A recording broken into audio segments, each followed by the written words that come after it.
Recognize Mr. Conley for 5 minutes. Thank you, Mr. Chairman. Very good. My, what happens when you hold a hearing and you can't prove your point? We heard from the chairman in his opening statement that it's wrong for government to call Twitter and say, take down a tweet. Did I hear that correct, Mr. Roth? That was my understanding, yes. Yeah. So on May 27th, 2020, President Donald J. Trump tweeted, and I quote, "Republicans feel that social media platforms totally silence conservatives." By the way, something that would come as news to you, apparently, Mr. Roth, because you're still the subject of conservative harassment. "We will strongly regulate," he went on to say, "or close them down before we ever allow this to happen," unquote.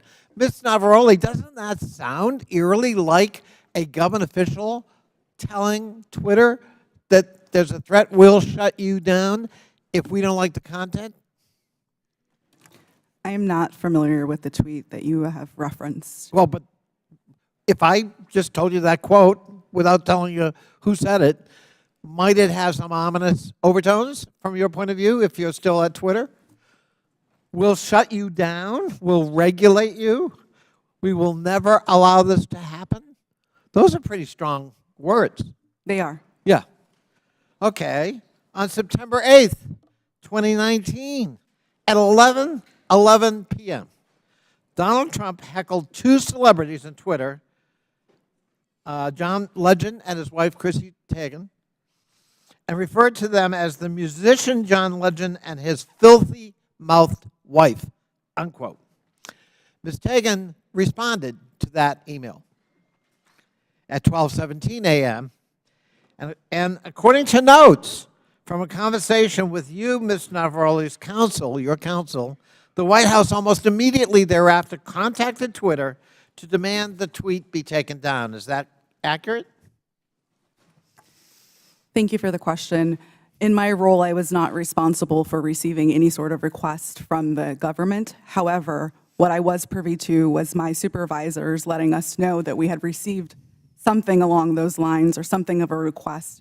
In that particular instance, I do remember hearing that we had received a request from the White House to make sure that we evaluated this tweet and that they wanted it to come down because it was a derogatory statement directed towards the president. They wanted it to come down. They made that request.